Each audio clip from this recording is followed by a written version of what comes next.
O número de mortos depois do terremoto mais letal na história moderna do Marrocos subiu hoje para 2.862.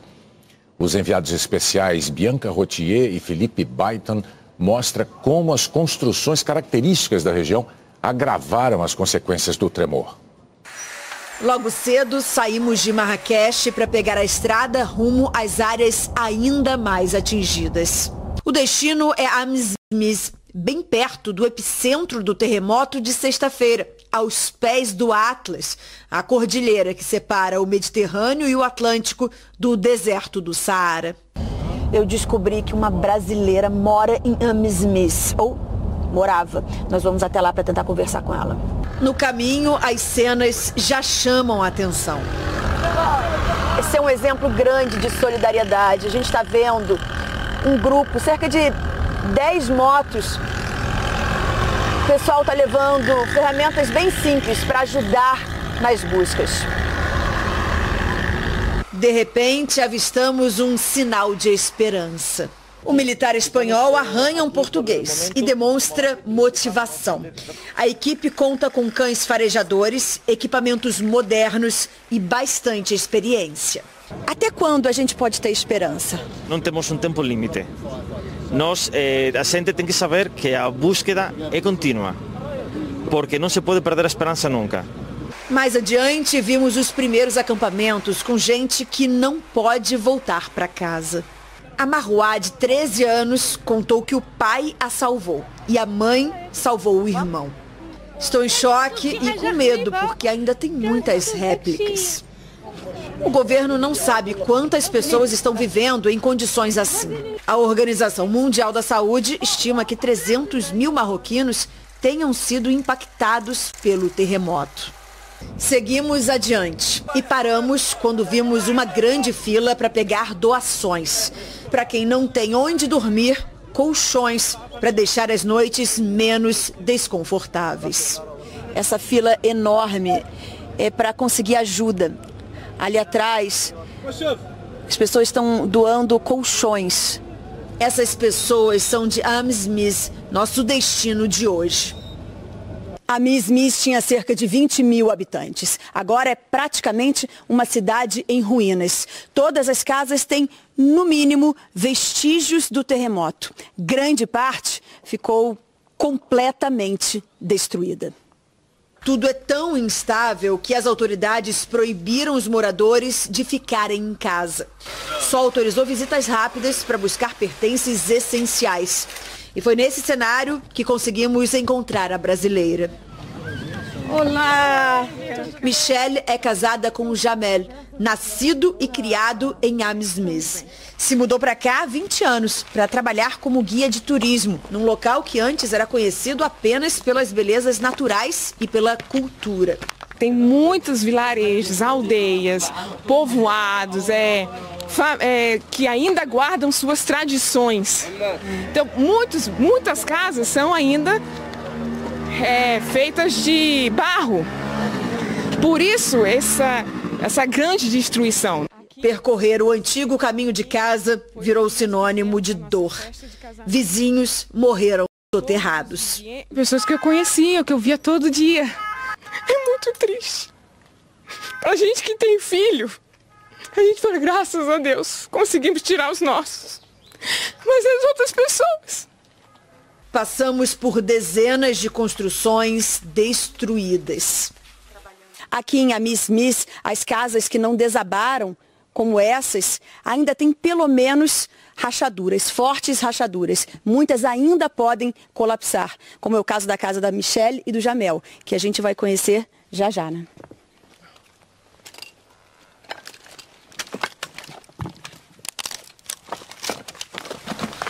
Nós já estamos quase chegando na nossa casa.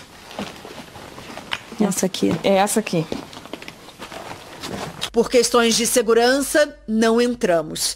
Mas a Michelle fez essas imagens depois do terremoto. Essa é minha cozinha, acabou. A gente vai ter que refazer a vida, né? O terremoto não sacudia, tremia só. Ele pulava e depois ia para frente. A casa ia para frente e voltava. Os filhos estão traumatizados. O de 11 anos está psicologicamente abalado. Ele vê o copo com água em cima da mesa tremer, ele já grita. Tá acontecendo de novo, tá acontecendo de novo, tá acontecendo de novo. Se ele cochila, ele já acorda com medo. Onde está meu pai? Onde está minha mãe? Eles estão completamente abalados. Perguntei como acham que vai ser daqui para frente. Então vai ser muito difícil para as pessoas voltarem para a vida normal deles, planejar, pensar no pensamento para o futuro. Cada detalhe aqui foi feito, colocado, teve um preço, teve um sentimento e acabou agora. Acabou. Agora a gente olhar para frente e fazer de novo. E ter a esperança, a fé, que vai ser melhor do que era. Milhares de pessoas nas áreas atingidas precisam desesperadamente de ajuda internacional, mas o governo do Marrocos só permitiu que poucos aliados enviem auxílio. Esta tragédia marroquina evoca uma outra de 1960, quando Agadir, cidade costeira, foi jogada ao chão e o número de mortos muito mais alto, 12 mil. 63 anos depois, novamente diante de milhares de vítimas, as autoridades marroquinas só aceitaram o apoio de poucos aliados: Espanha, Reino Unido, Catar e Emirados Árabes Unidos. O Marrocos recusou a ajuda da Itália e da França. A Proteção Civil italiana preparou 48 grupos de bombeiros especializados com grande experiência em terremotos. O governo do Marrocos disse que os motivos não são políticos. A ministra das Relações Exteriores da França disse que esta é uma controvérsia equivocada. Catherine Colonna afirmou que a França está pronta a ajudar, mas que a decisão é do Marrocos. O rei marroquino Mohammed VI estava na França quando o terremoto aconteceu, disse a ministra, como prova de que não há desentendimentos entre os dois países. Mas a visita do presidente Emmanuel Macron foi adiada várias vezes no ano passado. Entre os motivos do mal-estar entre Marrocos e o país que o colonizou durante mais de 40 anos estão o não reconhecimento do Saara Ocidental como marroquino e a aproximação de Macron com a Argélia, hostil ao governo do Marrocos. Mais de 50 mil franceses vivem no país norte-africano e 1,5 milhão de marroquinos na França. 4 franceses morreram no abalo sísmico. A monarquia marroquina não pediu nada nem aos Estados Unidos e Israel, com quem tradicionalmente tem ótimas relações. A Alemanha também está na fila para mandar ajuda. Voluntários alemães que prestam auxílio nas montanhas informaram que faltam água potável, remédios, produtos de higiene e barracas de acampamento para os desabrigados. Turistas que saíram às pressas de Marrakech chegaram à Alemanha e relataram a dura experiência. A Líbia pediu ajuda internacional para a região atingida por enchentes. Autoridades afirmam que o número de mortos vai passar de 2 mil. Do alto dá para ver a extensão do alagamento. A força da água varreu o que estava pela frente e destruiu casas. Nessa estrada, carros tentavam vencer a correnteza. Situação de desastre e 3 dias de luto foram declarados nas áreas mais atingidas da província Cirenaica, no leste do país. Na cidade de Derna, que tem 100 mil habitantes, houve deslizamento de terra e relatos de que 2 barragens se romperam. Segundo autoridades locais, a água cobriu grande parte da região e levou junto moradores. A Líbia pediu ajuda internacional. O governo americano disse que está trabalhando com a ONU para oferecer apoio ao país. O número exato de vítimas ainda não é claro. O braço da Cruz Vermelha na Líbia diz que pode chegar a 250. Mas o Exército Nacional Líbio, que controla o leste do país e não é reconhecido internacionalmente, acredita que pode ultrapassar os 2 mil. O porta-voz do Exército disse que entre 5 e 6 mil pessoas estão desaparecidas.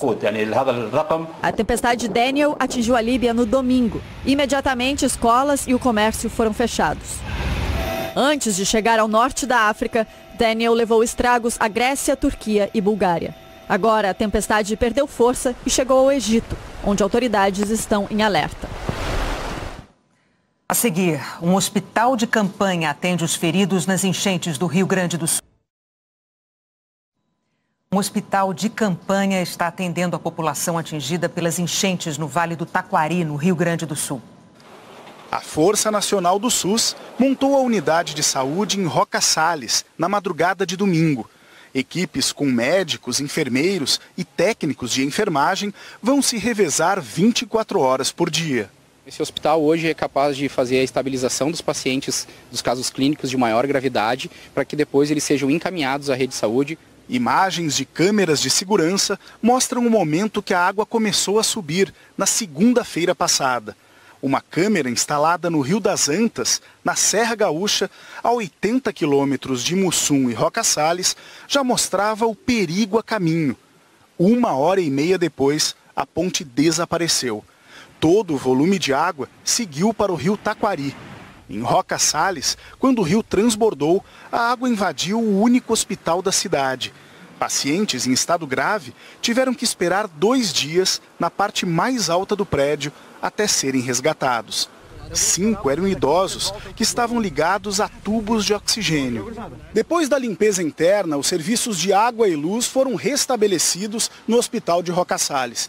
A reabertura foi marcada para 1º de outubro. Até lá, é preciso conseguir equipamentos e organizar a estrutura para receber os pacientes. Tudo, a gente perdeu, foram as camas, todo o equipamento da cozinha, todo o estoque da cozinha, toda a parte administrativa, todos os arquivos, né, todos os computadores. Então são vários itens que a gente pretende restabelecer, e isso até a data do final do mês. O trabalho para reerguer as cidades exige cuidado e paciência, porque o que está sendo levado embora não é um entulho qualquer, tem um pouquinho da vida de cada um. Muita gente ainda passa a noite nos abrigos e durante o dia trabalha para tentar limpar a casa onde morava. O dia todo a gente passa aqui limpando e de noite a gente se desloca para ir dormir lá. E de manhã levanta cedo, volta para cá de novo. É muito triste isso. Tudo isso que aconteceu, né? A gente nunca imaginava, né? É triste, sabe? A gente olhar assim para as coisas e não ter a certeza, não saber o que a gente vai fazer de certo, sabe? A gente quer reabrir, mas a gente também tem medo, sabe? 46 pessoas morreram e 46 estão desaparecidas. Entre tantas histórias comoventes está a da dona Elma. Aos 99 anos, ela sobreviveu à enxurrada depois de ficar 9 horas agarrada em uma parreira. Eu rezei, fiquei rezando. Cantamos, eu e a minha cuidadora cantamos a mãezinha do céu nos ajuda e ficamos. Ela deixou a UTI no sábado e agora se recupera na enfermaria. Rumo ao 100 agora, né? Comemorar os 100 anos e estar com ela, que não tem sentimento assim mais gratificante de poder ter ela aqui. Olha, tem a possibilidade de mais chuva no Rio Grande do Sul. A Eliana Marques vai trazer os detalhes para a gente. Boa noite, Eliana. Boa noite, Renata, Bonner, e boa noite para você. A previsão é de uma semana de chuva intensa no Rio Grande do Sul. Eu falei com 5 órgãos de meteorologia, 4 deles federais. Dessa noite até amanhã, há risco de tempestades com muita chuva, ventos de até 100 km por hora, raios e granizo em quase todas as regiões gaúchas. Uma das consequências é a cheia dos rios. O CEMADEM, Centro Nacional de Monitoramento e Alertas de Desastres Naturais, diz que o risco de inundação é muito alto no sul e oeste do estado. É onde fica parte da bacia do Rio Uruguai, a mais afetada nesse momento. Transbordou em 4 pontos, sendo o mais recente em Itaqui. Faltam 60 centímetros para extravasar em Manuel Viana e 10 centímetros em Rosário do Sul, segundo o Serviço Geológico do Brasil. Amanhã pode chover 80 milímetros em Bagé, 70 em Santa Maria, 40 em Porto Alegre e 30 em Estrela e São Borja. E o Instituto Nacional de Meteorologia prevê quantidades bem maiores até quinta-feira, de 200 a 300 milímetros nessa faixa rosa do mapa por causa de uma combinação de sistemas meteorológicos. Eu explico. Hoje voltou a chover com uma frente fria. Já teve muitos raios, esses pontos coloridos. Amanhã a frente se afasta e uma baixa pressão e um cavado se formam. A baixa pressão empurra a umidade para a atmosfera, fazendo surgir as nuvens carregadas. O cavado são fortes correntes de vento em altitude, que aumentam mais ainda as nuvens de temporal. Na quarta-feira, a baixa pressão ganha força ao atravessar o Rio Grande do Sul em direção ao mar. E lá dá origem a um novo ciclone extratropical até amanhã de quinta-feira. Junto com ele, mais uma frente fria. Essa sequência de fenômenos que geram instabilidade mantém o tempo severo nos próximos dias. Amanhã, pancadas de chuva com menos volume, também do litoral da Bahia ao do Rio Grande do Norte e de Boa Vista a Manaus, Rio Branco e Porto Velho. Nessa grande área amarela, tempo seco e calor. Em Teresina, 38 graus, em Palmas, 37, em Porto Velho e Campo Grande, 36. No Rio de Janeiro, 34 graus, em São Paulo, 32. Florianópolis e Curitiba esquentam mais do que Salvador, enquanto Porto Alegre fica 20 graus mais fria do que Cuiabá, com 42. Até amanhã, Renata e Bonner. Amanhã, obrigado, Eliana. Morreu aos 79 anos o cientista britânico Ian Wilmot. Wilmot liderou a equipe que, em 1996, anunciou a criação da ovelha Dolly, o primeiro mamífero clonado com base numa célula adulta. O processo envolveu a remoção do DNA de um óvulo de ovelha e a substituição pelo DNA da célula congelada de outra ovelha que tinha morrido anos antes. A criação de Dolly foi um dos grandes feitos científicos do século XX. Levou a novos avanços nas pesquisas genéticas e também provocou temores sobre a possibilidade da clonagem de seres humanos. Ian Wilmot sofria de mal de Parkinson. A Procuradoria-Geral da República pediu que o Supremo Tribunal Federal amplie a acusação contra 31 suspeitos dos atos golpistas de 8 de janeiro. A PGR entendeu que eles devem responder como executores dos ataques e também por crimes como associação criminosa armada e golpe de Estado. Laudos de perícias feitas pela Polícia Federal com vestígios de material genético encontrados nas sedes dos três poderes foram comparados com amostras recolhidas de pessoas presas no acampamento em frente ao QG do Exército em Brasília. A partir da quarta-feira, o Supremo vai começar a julgar os primeiros réus. Bandidos balearam 3 policiais militares na Baixada Santista, no litoral de São Paulo, nos últimos dias. Uma jovem morreu de bala perdida. O sargento aposentado Gerson Antunes de Lima varria a rua na frente de casa quando os atiradores chegaram, sexta passada, na Baixada Santista. O sargento morreu no hospital. Horas depois, numa perseguição, outro policial foi baleado na unidade.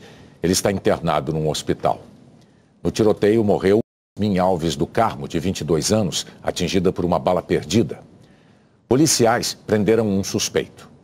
No sábado, o policial militar Lucátio de Oliveira Santos também foi baleado na porta de casa. Ele foi operado e está em observação. O policiamento foi reforçado em toda a região.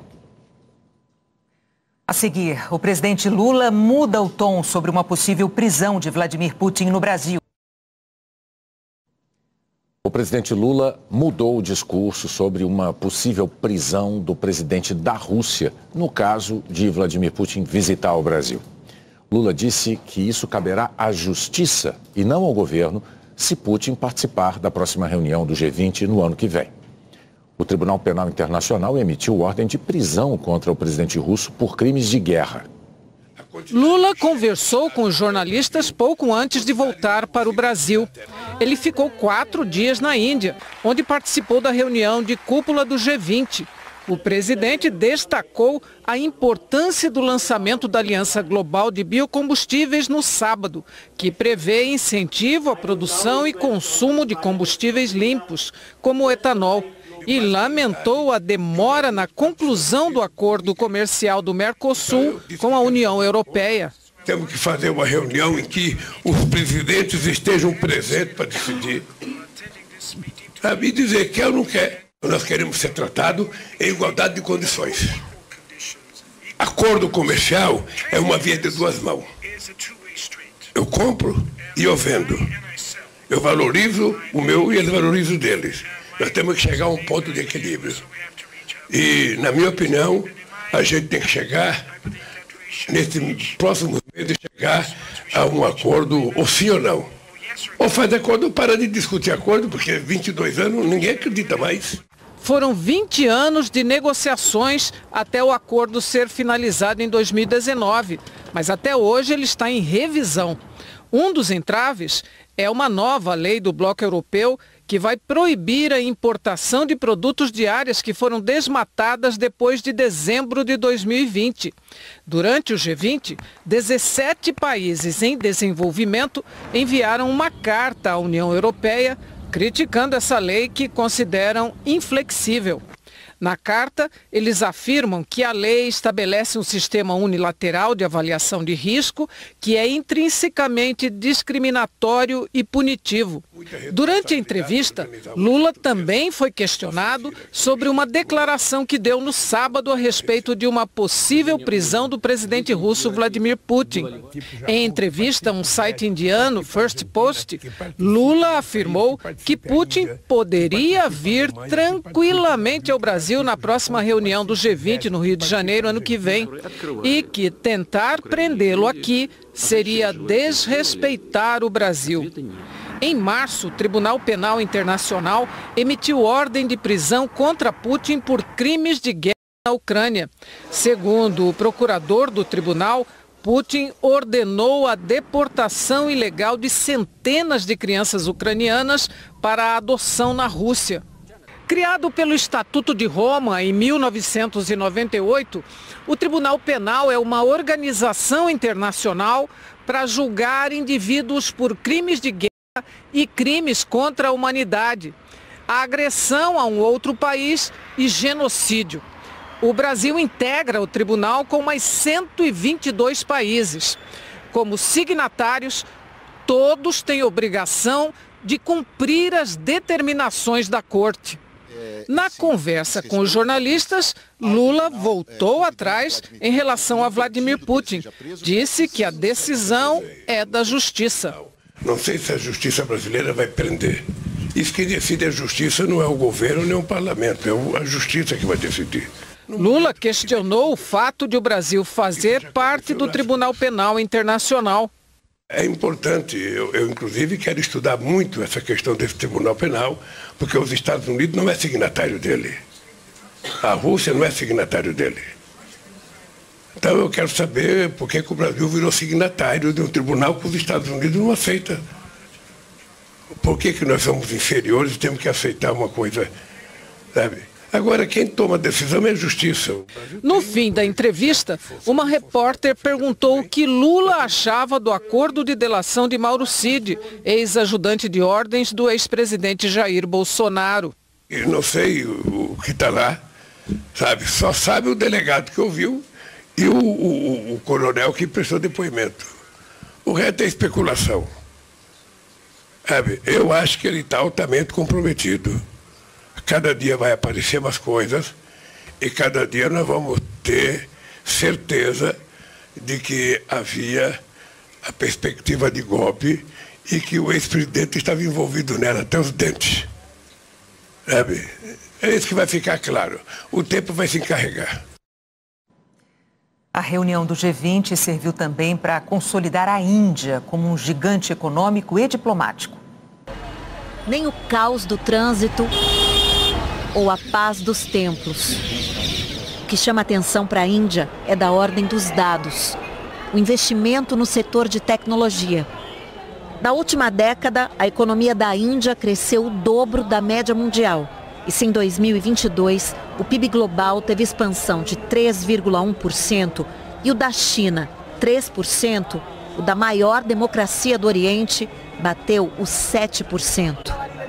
As cores da Índia mudam o jogo da geopolítica, explica a especialista em relações internacionais. A gente está falando também de um país que tem parcerias estratégicas muito importantes e que desempenha, né, um papel de equilíbrio regional na Ásia, enfim, que não se pode ignorar. Então, quando a gente pensa na Índia, a gente tem que pensar em um país que ainda vive hoje muitos desafios, é um país que ainda é pobre, enfrenta questões de desenvolvimento muito severas, enfrenta também dificuldades como relacionadas à corrupção, continuam sendo gargalos importantes no desenvolvimento desse país, mas ainda assim é um país considerado um dos mais importantes para o futuro das relações internacionais. O Brasil fica perto da Índia nas assimetrias sociais, que podem colocar na mesma rua de uma grande cidade o mercado financeiro e o informal, o luxo e a miséria. A extensão do território, a qualidade dos recursos naturais e o tamanho do mercado consumidor são outras semelhanças que colocam os dois países nas rodas de negócios mundiais. Mas é no que falta aos indianos que pode estar a oportunidade brasileira. A Índia até 2022 era o terceiro maior produtor de alimentos do mundo. O Brasil é o quarto. Né? Mas a estrutura produtiva da economia indiana é feita numa economia agropecuária de baixíssima produtividade. Propriedades muito pequenas, com pouco uso de tecnologia, com poucos ganhos de escala, sem uma capacidade de acompanhar a oferta doméstica de alimentos. E aí o Brasil ganha um protagonismo como um possível fornecedor desse crescimento na demanda por alimentos da Índia. Pode ter um crescimento bastante relevante nos próximos anos. Se até agosto deste ano, as exportações para a China deixaram um saldo de quase 68 bilhões de dólares, as para a Índia, pouco mais de 3 bilhões. Parece mesmo que é só o começo dessa parceria. Neste 11 de setembro, os maiores atentados terroristas da história moderna completaram 22 anos. E em Nova York, uma igreja se tornou símbolo do trabalho de reconstrução da cidade. No dia em que o horror tomou conta de Nova York, os frequentadores desta igreja perderam o lugar onde se reuniam para buscar a fé. A Igreja Ortodoxa de São Nicolau tinha sido fundada em 1916 pelos primeiros imigrantes gregos que chegaram a Nova York durante a Primeira Guerra Mundial. Foi destruída no dia 11 de setembro de 2001, às 9h59 da manhã, quando a Torre Sul do World Trade Center caiu.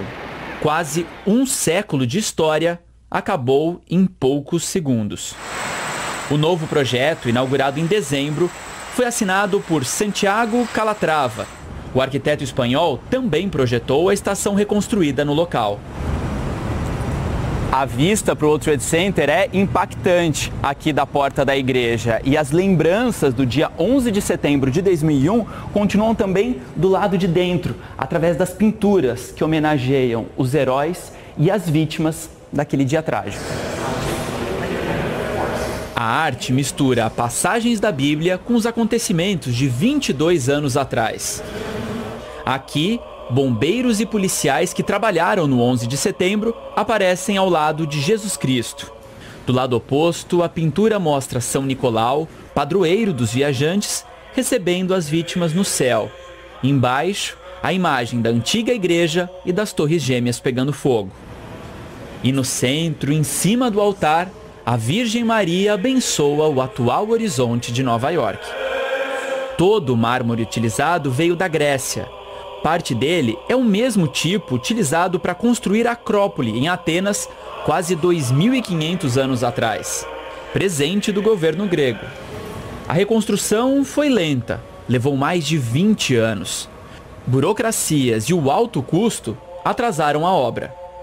A nova igreja custou o equivalente a 418 milhões de reais, valor pago por voluntários, como Michael. Essa foi a única igreja destruída nos ataques de 11 de setembro e hoje é a única que fica num terreno que pertence ao governo dos Estados Unidos. 400 pessoas Estão à igreja todos os dias. O padre Andreas explica. A igreja está aberta a todas as pessoas de todas as religiões. É um lugar de esperança, um farol de luz para o mundo inteiro de que um futuro melhor está por vir. Hoje, uma cerimônia marcou os 22 anos dos ataques terroristas e celebrou o primeiro 11 de setembro com a igreja de volta. Por muito tempo, achei que essa data seria marcada na minha vida apenas de uma forma negativa. Mas quando a igreja ficou pronta, isso mudou. A tragédia deu lugar à esperança e ao amor. O público da primeira edição do festival The Town chegou a 500 mil de pessoas.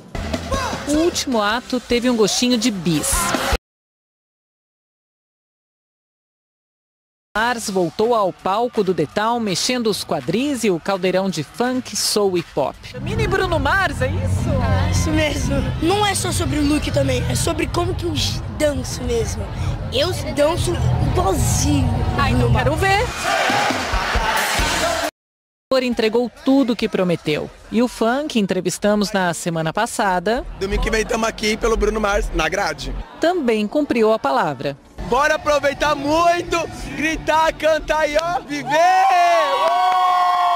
Ainda teve repeteco de evidências, dessa vez com um chororó emocionado cantando do chão. A demonstração de carinho pela nossa música foi no show da cantora Hair, com um som de Claudinho Bochecha. Festival em que os brasileiros brilharam.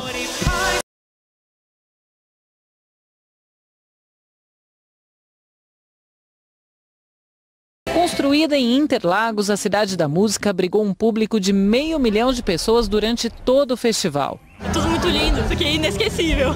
5 dias que vão durar muito mais tempo na memória de quem passou por aqui. Festivais assim entram para a história, para nossa história. Ficam as lembranças de um palco diferente, de uma experiência nova, de um show inesquecível, ou mais de um. Se essa primeira edição do The Town fosse um álbum, quais seriam as suas faixas favoritas? Teve Ney Matogrosso abrindo mais uma vez um grande festival. Show de carisma de Post Malone.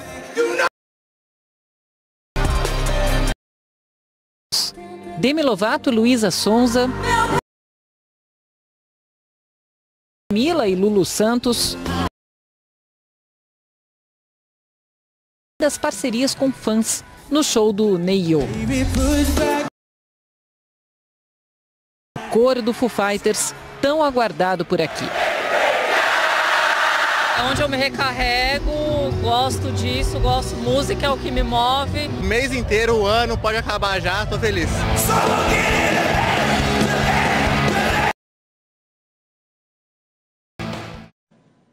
Os organizadores confirmaram uma nova edição do festival em 2025 e anunciaram também as datas do próximo Rock in Rio.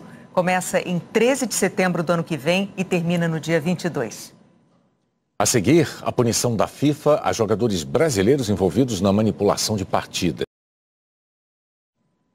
O tenista sérvio Novak Djokovic atingiu mais um recorde histórico e teve contribuição brasileira.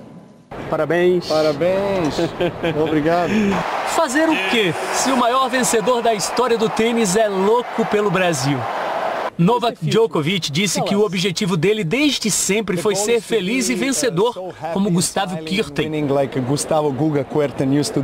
Guga foi um dos meus ídolos quando criança, pela personalidade e como conseguia captar amor das pessoas. O sérvio está especialmente feliz por voltar a vencer o Aberto dos Estados Unidos em Nova York com a família presente. Ele lembra que começou a chorar no fim do jogo. Ao ver meus filhos e minha mulher, foi emocionante. Ano passado, ele ficou fora do torneio por não ter se vacinado contra a Covid-19, o que era obrigatório para entrar nos Estados Unidos. Sofreu críticas. Nesta temporada, sem exigência de apresentar nas viagens o certificado de vacina, Djokovic chegou à final dos 4 Grand Slams, como são chamados os maiores torneios do mundo. Venceu 3, o último ontem, ao bater o russo Danil Medvedev. O sérvio já era soberano entre os homens, mas agora ultrapassou Serena Williams e é o único tenista da era profissional a ter vencido 24 títulos de Grand Slam. Na carreira, Djoko disputou 72 torneios desse tipo e foi à final em metade, 36. Com esse título, Novak Djokovic volta ao posto de número 1 do tênis mundial, aos 36 anos. Qual o segredo? O Sérvio garante que uma série de mudanças de hábito foi responsável por alongar sua carreira e mantê-lo no topo. Adotou uma dieta sem glúten e sem derivados de leite em 2010, um ano antes de assumir a liderança do ranking pela primeira vez. Retirar pão, macarrão e queijo pode ser difícil para a maioria, ainda mais para quem era filho de donos de uma pizzaria. Mas o atleta Djokovic topou o sacrifício. Há 3 anos, aliou outras atividades aos treinamentos do tênis, como a capoeira. Djoko faz aulas com o brasileiro Marcelo Santos, o mestre pulmão, que mora na Sérvia. Ele se apaixonou pela capoeira, né? Ele ficava cantando as músicas da capoeira, né? A capoeira é um dos componentes que está junto com ele dentro dessa corrida, né? Para uma longevidade, para você ir mais além, né? Talento, disciplina e gingado. O maior do tênis também tem um tiquinho de Brasil.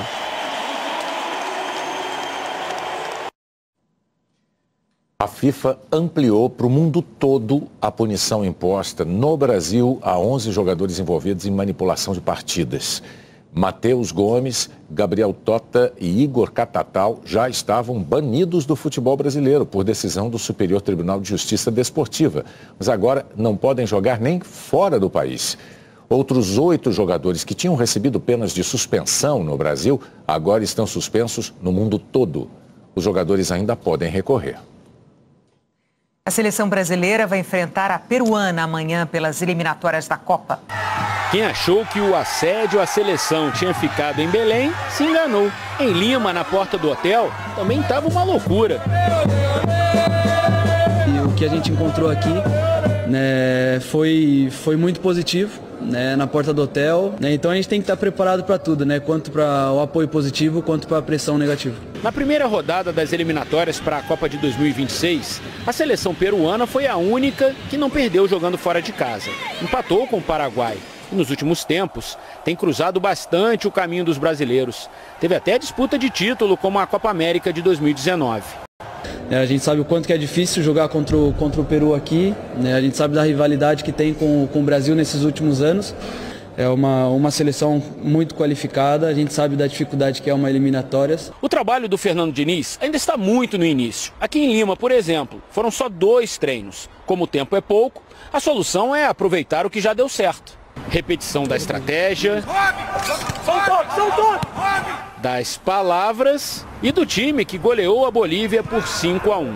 Ederson, Danilo, Marquinhos, Gabriel Magalhães, Renan Lodge, Casimiro, Bruno Guimarães, Neymar, Rafinha, Richarlison, Rodrigo. Eu acho que eu gostei do time bastante e também com o tempo. E os jogadores já vão ganhando um pouco mais de entrosamento.